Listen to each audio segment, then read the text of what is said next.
Hey everybody, it's Mike with Games Play Badly, and today on Session Zero, I have somebody on the show who you know and love. It's Matt from Firefly. He's a great guy, he's been all over Twitter, and he produces amazing shirts just like this. I talked to him about how he creates these shirts, why he creates them, and a whole bunch of other stuff, so I can't wait for you to meet him. On top of that, I am wearing one of his shirts, and if you want to get one of these shirts or something like it, go to gemfirefly.com. And when you get done and you're getting ready to check out, put in our code BADLY15, BADLY 15 at checkout for 15% off your order. Can't wait for you to meet Matt. That interview starts now.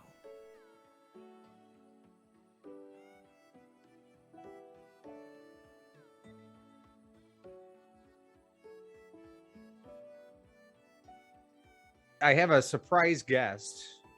And not in studio because we live across the country from each other, but I have Matt from Firefly. Matt, how are you? I'm well. How are you? Very good. I'm actually like super excited. We've talked about doing this for a very long time. Yes. And I'm glad that you had the availability. It's been wild, yeah.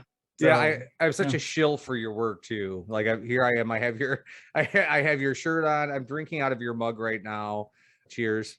Self-care, and I just love it. I mean, a lot of people know you from the shirts, but there's a lot more to you, and that's part of the reason I wanted to do this interview. But how did the whole shirt thing come about?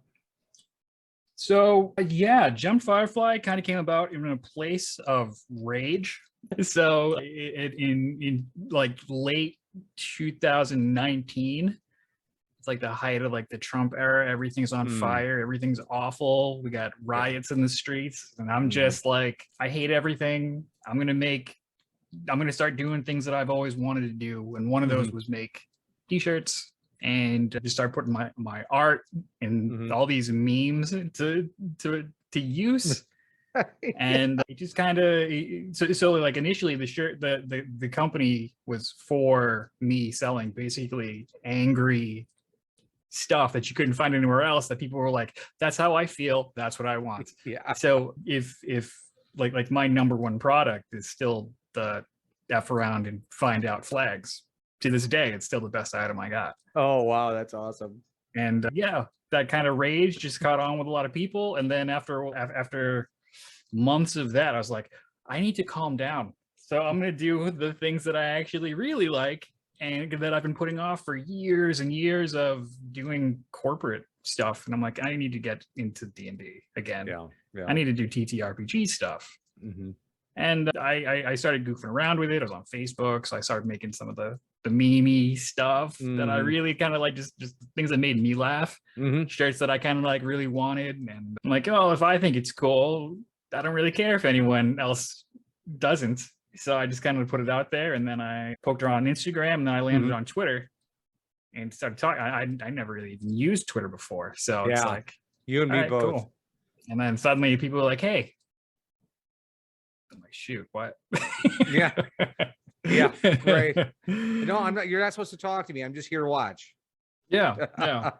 It's like I'm familiar with like the marketing and all that stuff, but I didn't expect there to be a TTRPG community as pure as it is on Twitter. Like I'd literally looked everywhere else. I was on Reddit, hated it. Facebook, hated it. It didn't really exist on Instagram. So on Twitter, it's like, wait, these are real people and they're not awful.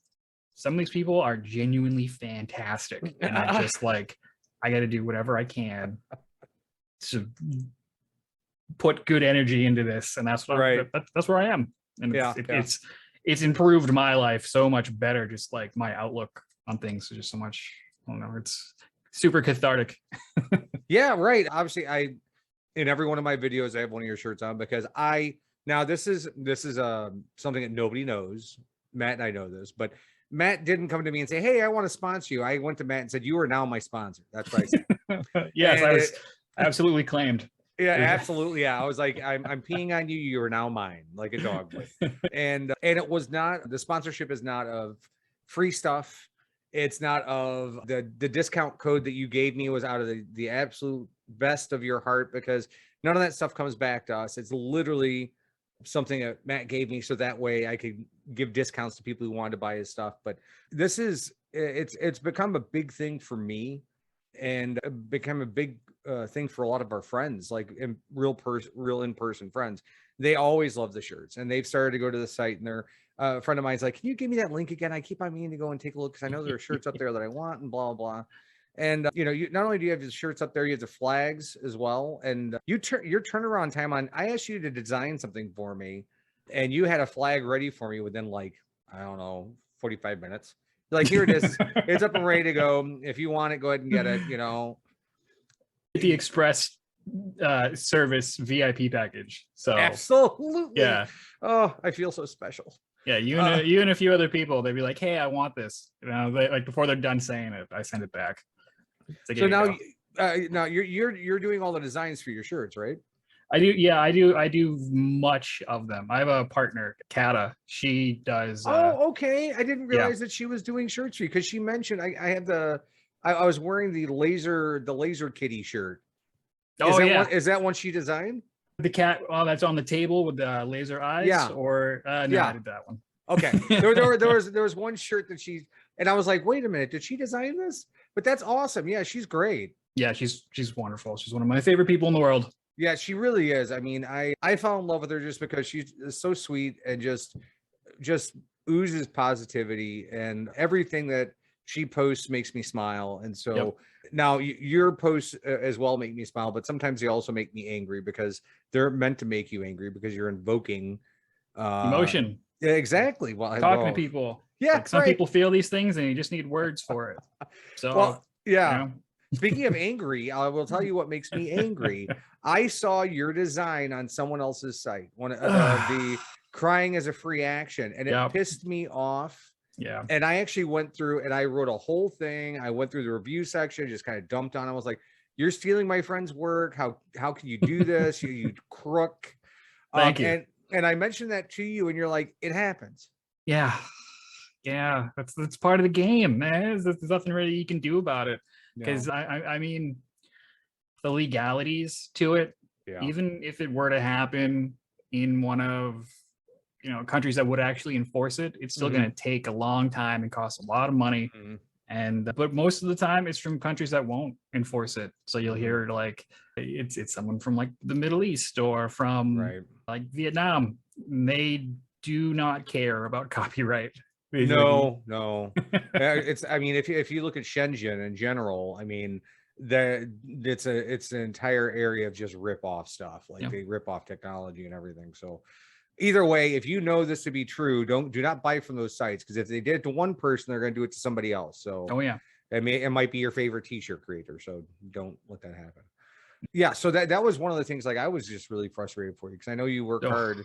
And actually, one of the things I love is also when you go and look at the shirts are there, but you got to read the descriptions. The descriptions are classic.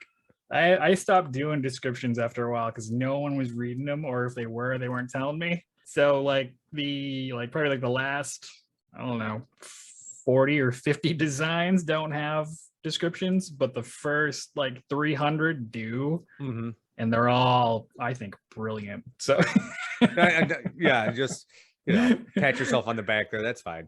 Yeah, no, it was literally my favorite part of making the shirts was doing the copy for it. It's like, yeah, design's cool. Yeah, the quality's dope, but it's like I cannot wait to put puns or something in this joke. And it's like it became like a sport for me to do. And your sense of humor is very much like Sean's, like my husband's. He really gets it, and he's like, "Oh my god, did he just write that?" I'm like, "Yeah, he did." Enjoy that. Chew on that for a minute, will you? They're great. I mean, I say this in every interview that I do. I have one of your shirts on, and I always make a point to point it out and everything. But I mean, they are so I almost dropped the F-bomb, but they're so soft. I could sleep in them. I mean, I wear one. I have enough of them now. I wear them all the time. Yeah, no, it's fantastic. It means a lot that it's doing what it's supposed to do and that you enjoy it. Because another part of what drew me to making the shirts in the first place the way that they are is, I worked at Banana Republic when I was in school. And I did it as a gag because I was a goth skater kid. And Weren't we all? Yeah. And then so I developed a real taste for quality textures. And then, you know, being a nerd, I signed up for like Loot Crate and stuff like that. Oh yeah, And me too. And some of the shirts they send you feel like absolute burlap. It's just like this is like sandpaper on my skin, and it's like I take it off and my back's all irritated, just starts breaking out and stuff like that. I'm like, absolutely not. I'm gonna find a way to make cool shirts that feel great and don't irritate sensitive skin. And that was kind of the mission, and I feel really good that I think I did that. So. Yeah, you did. I mean, I buy your shirts as gifts for our friends Stu and Jeff in Iowa, for their birthdays and stuff, I always buy them your shirts and give them to them because they're so super soft and they love them. And I'm like, if you love them, go to the website and get some more. But I think they just forget where I get them from or whatever. But I try and give them out because I want everyone to enjoy what a good shirt should feel like. The one thing I will tell you is I'm afraid to wash them because they're so soft. I'm afraid they're just going to disintegrate, and they won't. No, they're tough. They're super tough. They are. Yeah, I went out of my way to beat these up really good. Like the only way you can really damage it is if you wash them in super hot water, because the ink might stick, and if it sticks, then it can kind of put little cracks in it. So if you just wash it inside out cold water, it'll last forever. Yeah, fantastic. Yeah, I love them, but the reason why I wanted to talk to you is because you're much more than the shirt stuff. So the shirts are a part of your personality, and they're part of, I think, how we all got a chance to get to know you. But there's more to Matt than just a catchy t-shirt. And so why don't you tell me more about what you like to do? I know that you like games, you interact with people in the community so well, and you have some really you say things that people are thinking but don't want to say.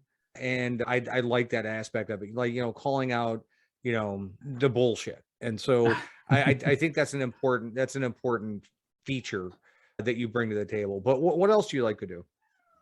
Oh my. Well, that's the thing. I don't really do anything else.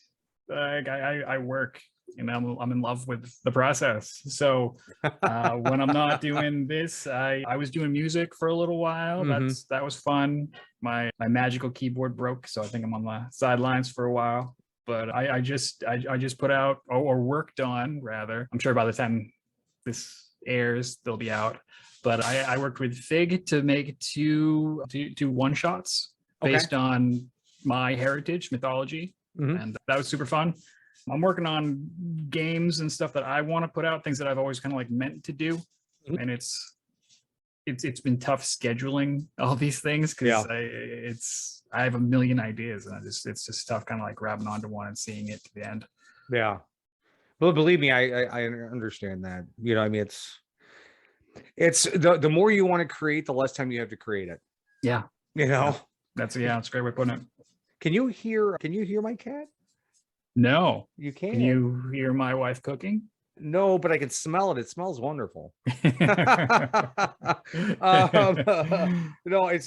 Bart likes to sit down at the door, and literally he'll put his mouth right at the bottom where there's a gap and scream into the void. So every once in a while, yeah, he hates to be separated from me, but I'm sorry, Kitty, you're going to have to wait there for a while. So what upcoming projects do you have going on right now? Yeah, so I'm trying to put out a world setting that is based on my homebrew game. It's not at all ready yet. Right now, I'm actually playing some private games with it because I'm trying to get back into DMing. And we're playing in the world as it currently is. So it's kind of like my love letter goodbye to it, the send off before I start packaging it up and revamping it with all the things that I've always wanted to add to it to make it commercially viable. There you go. You know, so I've been DMing and playing in a lot of random games, but that's probably going to be one of my big things that I'm trying to do this year. So big island world for me. Oh, that's wonderful. Yeah, I mean, I DM myself, so I mean, I have that creative spark. I just don't know. My mind doesn't work in the. I guess maybe it could. I just like creating an actual game or a module or anything like that. Just sounds so absolutely foreign to me. I don't know if I could even do it. I haven't done it myself by myself yet. and I'm sort of like afraid to do it. And so instead of actually like sitting down and opening one of these programs, I just keep buying more programs. It's like, oh yeah, if I just keep buying World Anvil or all these other random things, it's like, oh yeah, just type in what you want and then it'll process. I'm like, well, instead of that, what if I just buy another one and then not learn how to use that? And that can be the ultimate excuse as to why things aren't getting done. Yeah, it really is. I just buy software. It's just tools, all this neat stuff. Don't know how to use any of it. And sometimes like randomly someone would be like, hey, have you heard of this? And I'm like, no. And I go to look at it and it's like, oh, I've owned this for 3 years. Yeah. Yeah. I went and I have several, I'm not going to mention names, but I back several people either through Patreon or through some monthly subscriptions for some software that I don't use. Part of it is I want to support them. And part of it is it looks like it's going to be really good and I can use it for some world building and stuff like that. And I don't get a chance to ever try it. I'm in the same boat. My Patreon is stuff I haven't touched even ever. Like I back some certain map people that I really love as people. Yeah. I don't use maps in my games. I just want to pay them. So it's like, yeah, cool. Right. You make your amazing, awesome, super maps. Yeah. I'll tell you they're cool. But yeah, I actually started a Ko-fi. My husband's like, why don't you start like a Patreon or something, like, because I don't really have, I mean, I do interviews and I shoot some videos. It's not like I'm creating something that somebody can use, so I don't really have anything to sell. So I did start a Ko-fi. Part of it was because when people come on the show and they have something that they're trying to sell, I buy it. Yeah. I mean, I think almost everybody who's ever come on the show, I own their product because I want them to succeed and I want to be part of that success and not just a talking head and be like, okay, well, you're on your own, see you later, right. So my husband's like, well, this is all costing you a lot of money from a job that's not paying you. And I said, yeah, this is true. I said, but it's going to a good cause. He's like, well, you know what the good cause is? Our mortgage. So that's fair. Start a Ko-fi and see if anyone will help support you. And it's fine. I mean, and it's just one of those things. But I support legit almost everybody who's come on the show. I support their projects. I've had a couple projects that came on that I did not support for various reasons, but yeah, everybody I typically, and they don't even know that I do it. I don't tell them. So it's been kind of fun. We had talked about this before. So now the profits from your shirts you're using for various charities, aren't you? Yes. Yeah. So at first when we were doing it, it was strictly for charities that Kat and I believed in and vetted the heck out of. And because I'm a cynic when it comes to charities in general. It's like, it's when my grandfather came out of the war, the Red Cross gave him like a pack of cigarettes and a soup and told him to F off. Yeah. Like, all right, yeah, cool. Then everyone's like, hey, donate to the Red Cross. I'm like, no. So now we do like the Trevor Project and Treats for the Future. We did a lot of things for bail funds and all these cultural causes and stuff like that. Because that's I'm very, very passionate about helping all minority causes whenever I can. Sure. But I also had to add that now we help things in the community because that's what I want to support. And a lot of the money that comes in is going back. So yeah, backing you on Twitch or kickstarting your stuff. It could be from that. It could be from out of pocket, but it's, yeah. Yeah. No, I mean, that's one thing that I really wanted to bring out. What part of the universe are you in? You mean like physical universe in your life? Yes. I live in Boston. Oh, I love Boston. Yeah, Boston's dope. Yeah, it is. It's just don't ever try and park in Boston. It's terrible. Oh yeah, no, don't ever do that ever. Like just assume that you're going to spend $50 and that's how it's going to have to go. Yeah. If you decide to drive the vehicle into the Commonwealth. Are you a baseball fan at all? Not so much. I was back when Reverse the Curse was fun. Oh, okay. I still keep up with it. I'm addicted to sports radio. Yeah, It's, me too. Yeah, my husband's like, you're an old man. All you do is listen to sports radio. I'm like, I like it. it's good. Yeah, It's it is. fun. It's gonna be fun. It is fun, I think. It's really fun. The only reason I asked was because the reason why we were in Boston was every year on my birthday, wherever the Chicago Cubs are playing, because that's where I'm from, I told my husband, don't buy me anything but a ticket to a game wherever they're playing on my birthday. And so one year they're going to be in Boston. And so we actually drove to Boston and we went to Fenway for the first time with some friends of ours. And it was absolutely the most incredible experience. Fenway's cool. It reminds me a lot of Wrigley, you know. I mean, and the Boston fans are very similar to Chicago fans. They're ravenous and but they're kind. I mean, I had a great time the entire time I was there. So yeah, very, very cool. Yeah. They're not. They've had their highs and lows, and they've come out a little civilized for it.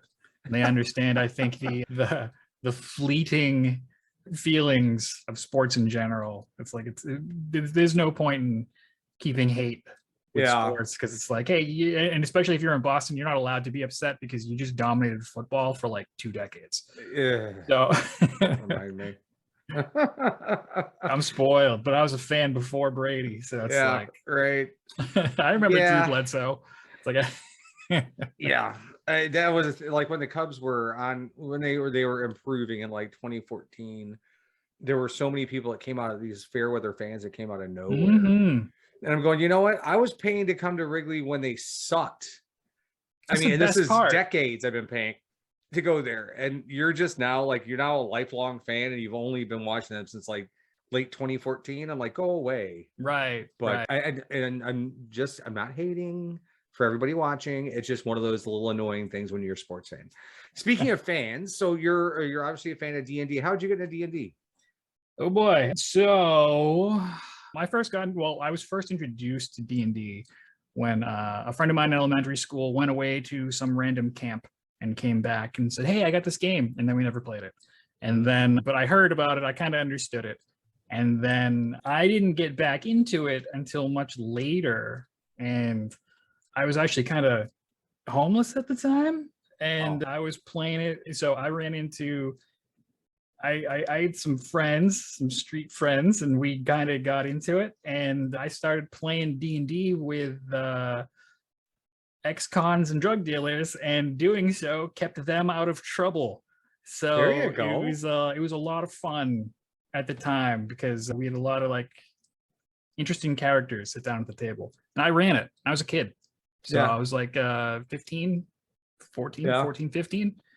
And running with a gang, good times, inner city Boston. Wow, that is not the way you hear most people getting into D&D. So there you go. I've never heard that before. Yeah, so it was kind of like, man, we stole our old books. So yeah, but it was we were kids and just trying to survive, and really you just ended up, it's like, okay, so this person here is very violent in real life, and then he sits down at the table and he plays like a cute little halfling, and it's like, what is happening? And he's like, okay, don't kill me. It's like, this is awesome. And it became, in my opinion, super therapeutic for a few of these individuals who, I hate to say didn't have a shot in life, like dealt bad hand as much as you can imagine. And I mean, I was in there too, so it's like, we're going through it, and I was very happy to have given many of these people happy moments and good memories by playing. And it was a lot of fun. So from there, that is unique. I've never heard that exact type of story as how you got into D&D, but it served you well. It's fun. So some of the wildest stories ever came about from these people. They were just kind of like, I don't know, we had all random, street experience, street knowledge. So and the thing is like no one wanted to play a rogue. So, but you stole the books to get the books so you could play, but nobody wanted to be the thief. Yeah. We had a lot of sorcerers. We had a lot of rangers, that kind of stuff. And PvP became a thing for a lot. There were some evil campaigns because they were just, it's like, let's just see what happens. Sure. And then, you put some of these people who've done awful things, they go and they get to play, and they just play as pure heroic characters, and they have a code of honor, and they live by it. And it started to come about like in their real life, and they start quoting the game and all that stuff. So yeah, it was really, really cool. So I did that for like 3 years. Yeah, I think, I mean, to just kind of touch on one of those, it's interesting you bring it up, but I feel like when people play D&D, a lot of times they're playing a version of themselves that they wish they were. Yeah. And so, and it can be very therapeutic. I know as a child, I talked to somebody in the last interview. We kind of had a extended interview about growing up in bullying situations and things like that. But it really did. I mean, D&D really helped form who I am today. So I'm a big fan. Yeah, Sam. And, so outside of D&D, what other games do you like? Give me your top three favorite games to play. That I'm playing right now. I'm addicted to Slay the Spire. It's like a deck building rogue game. Ooh. And it's so good. It's just perfect up and down. The gameplay is perfect. It's very well balanced. The atmosphere, the theme, there's some humor to it. It's a little brutal, but it's really awesome. Mm-hmm. Highly recommend it. I play a lot of Apex Legends. So I've heard it. I've never played it. Yeah, it's a battle royal. That's a lot of fun. And I play not League of Legends, but I play their auto chess game, which is Team Fight Tactics. Okay. So it's like all like the League of Legends characters, but it's kind of like you set a battlefield and then everything just goes. Oh, wow. And it's about setting up combinations, collecting the right kind of items, and then seeing if your strategies pay off. And I'm addicted to that. It's so good. Yeah, I'm sure it is. That sounds fantastic. Yeah, we've been playing a lot of, I like board games. So we play a ton of them. And one of the games I love all Steve Jackson games. I think his company is just brilliant, and he makes simple games that are easy to play, and they're fun concepts. And one of the games that we love is a game called Zombie Dice. Oh yeah, Zombie Dice is great. Yeah, and it's super easy to play. And if we go to the bar, we bring it and we can just sit there and play Zombie Dice with people. I got the other one where you're not the zombie, you're the hunter of the zombies.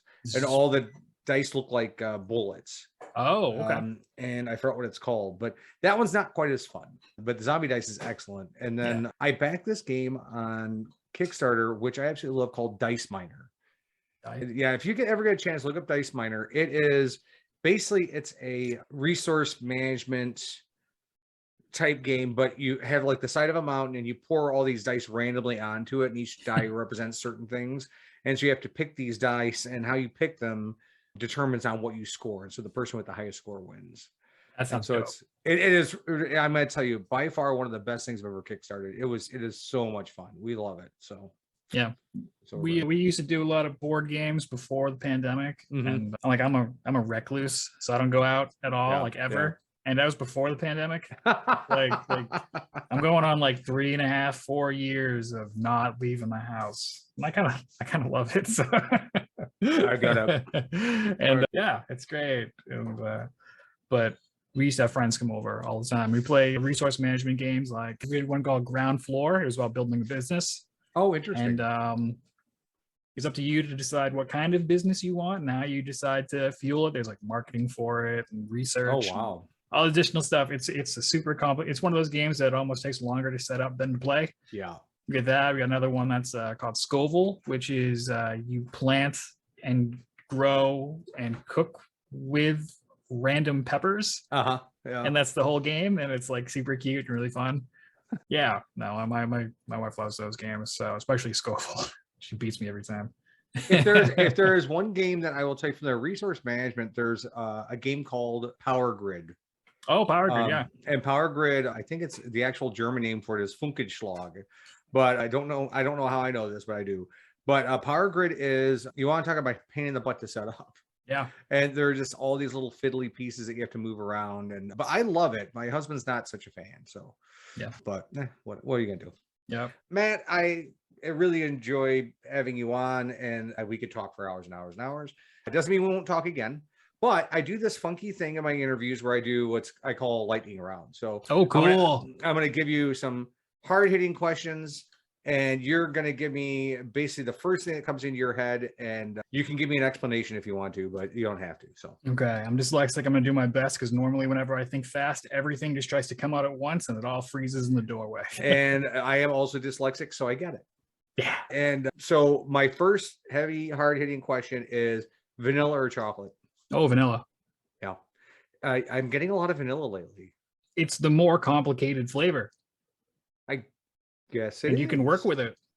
Yeah, I mean, from a Like- culinary standpoint, sure. I have vanilla ice cream right now that I'm waiting on right after this. And sometimes I'll put oranges in it. I'll put coffee into it. I can do anything I want with it. And it is fantastic every time. But now I'm gonna have to try it myself. Although I'm diabetic, so a small little bits. Oh yeah, of it it I only can needs a have. little bit, just that Yeah, taste. Yeah, Take the just edge a off. taste. Do you prefer cake or pie? Oh my, depends on the cake. If it's funfetti cake, I can't do chocolate cake anymore. When I was a Mm. kid, I ate an entire chocolate cake and I got so sick because I ate an entire like real full chocolate cake Yeah. and I can't even smell it anymore. But oh boy, can I kill a funfetti cake? Funfetti. I am not a big. Is that the one with sprinkles on it and everything? Sprinkles in it. Yeah. Oh all of yeah, it. I can't do sprinkles. That's also when I was also a kid. You're 13, 14 years old, you'll eat anything. And so there Yeah. happened to be a canister of sprinkles, and I just decided I just ate them. And I got horribly ill, and so I'm not a big sprinkles guy. So funfetti is out for me. I feel you. Spring or fall? Fall. Autumn is when my wardrobe is the strongest. I feel like I like the cold, which is why I kind of stay in the Northwest. I'm sorry, the Northeast. My family moved out west. My brother lives in Los Angeles. My parents, my mom now lives out in Arizona, and they're never coming back. And but me, I'm like, anything over 78, no, thank you. So yeah, the fall is where if I could perpetually pick a season, you'll see me at harvest time. So yeah, that's where I live. And I like maroon, so I can wear it. And yeah. Yeah, I guess maroon is a fall color, isn't it? Yeah. I didn't really thought about it. From the standpoint of D&D, what was the first class you ever remember playing? I played a fighter because I was told it was going to be the easiest, and then Mhm. I died immediately. Immediately. So immediate trauma as well. Yeah, well, it was like you start playing it, and it was the first like you figure like the DM doing his thing, and then like you realize like, oh, this is just the person I hang out with normally. Why would I expect them to know what they're even talking about? And suddenly like my character is just like paced. And it's like, okay, Yeah. all right, let me take over this. I'm the captain now. Look at me. That's when I started DMing. You're right. So out of all the shirts that you've designed, what is your favorite one? Oh no. My absolute favorite one is, I told you they were angry, and Yes. it's actually, it says youth in Asia on it. It's Oh wow. awful. It's awful, but it's one of my Oh. favorites. I wear it all the time. That is clever and morbid at the same time. Yeah, Well done. it's because like like depression humor, I found with a lot of depressed people, when you make it, that like the jokes about that kind of thing, I'm not ever going to suggest self-harm is a good thing, Right. ever. And it's but like people find that the gallows humor is a coping mechanism, Mhm. and when people wear it, it makes them smile, which helps them go on doing what they need to do. Absolutely. So those shirts were very popular at the time. I'm sure. And it's still my favorite. It's even got like a little orange on it it's a mention to how in cinema oranges are a sign of death. Like you see it inside like The Godfather, and they reference it again in like Breaking Bad. If you see an orange, it means death. So like, it's a little shirt. Very Yeah. cool. It's joke for me. And it's one of my favorites. Absolutely. Otherwise, Well, I really like feel the like paperwork. that's a good one too. Yeah, I almost got that the other day. I routinely peruse the site for new wares to see what I want to get. So Yeah, I got too many at this point that I really love. And for me, it's like seeing which ones other people pick, Mhm. and it's like suddenly it's like that part of my personality recognizes it in you, And when people say, "Oh, I love this shirt," I'm like, "I love you. That's fantastic. It's so cool that you like that one." I really like, because I have the one with the 20-sideds going down in like a sunset. Oh yeah. And I love that. See, I tend to be, I'm a very big geometric guy too. So I like geometry as a whole, and I'm a very visual learner as well. So I mean, that type of stuff just radiates from me. But this one I thought was just so awesome. I mean, the flowers are so wonderful.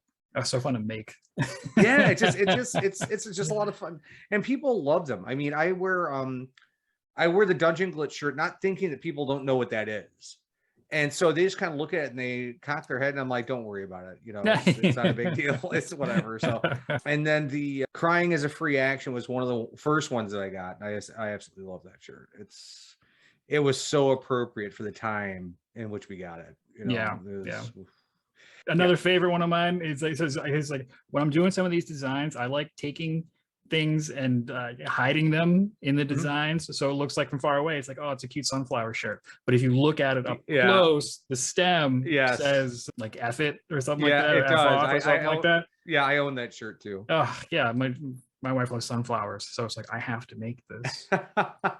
I actually wore that during one of the interviews, and I didn't really think about it, and then I always shoot an intro after I do the actual interview, and so I'm looking going, hey, look at my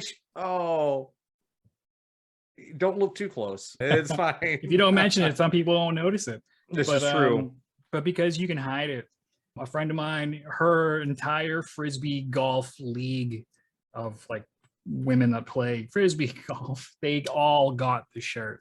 That's and it's awesome. Like their like official like logo for their team. And I love that. It makes me so happy. I just love that Kat's doing work for you. That you guys are working together. I love her to pieces. Kat is the best. She's the best person I know. It's just yeah. And she and I interact back and forth, but she is a good soul. I'm very happy that you guys are working together. That's awesome. Yeah, I've been working with Kat for 4-5 years now. Different projects off and on. She's in the Netherlands, isn't she? Yes. Yeah. We met because we were making video games together. It was awesome. Oh, that is cool. That's very, very cool. Yeah, she's a pro. She's an assassin. Like, if you're ever going to play competitive video games, you think you're good, Kat's going to murder you. Well, that means I definitely, I'm good, but I've been like middle of the pack good. Like, I don't necessarily I don't normally place the top 3 or 4, but I'm a solid 4, 5, 6 guy, you know, in rankings, and consistent. I'm middle of the pack, and dependable. as I've gotten older, my reflexes, because I play a lot of Twitch games, you know, I mean, like, you know, keyboard mouse stuff, and I've lost a step there, but it's still good. Yeah, I retired from fighting games. Now I don't want to play shooters. Yeah, that's all. I used to play fighting games, and then I got Mortal Kombat 10 for the Xbox, and the control, my hand cramped up trying to do all the moves, and I was like, oh my god, I'm getting so old. Yeah. And so I was like, nope, I can't play any of those anymore. Although I will tell you that the Nintendo Switch's controllers, by far some of the best controllers I've used. Really? Even though they're teeny tiny, my hands feel great with them. I never had a problem. I can't even, I can barely even grip them. It's like, it's so small to me. I know. Like, I just cramp. It's like, oh, my I don't know, for some reason they claw. Yeah, they don't cause a problem for me. I don't know. That's great. That's fantastic. Yeah.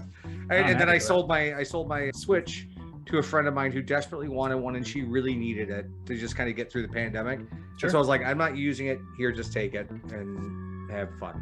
So, but all right, Matt, well, it was an absolute pleasure talking to you, and I can't wait to see what more you produce. And obviously, if you need anything from me, I'm always right here. I'm just a direct message away, I guess. No, of course. Yeah, no, I'm always around too. So you know, if you ever need anything random, I actually enjoy doing custom orders. It depends for fun.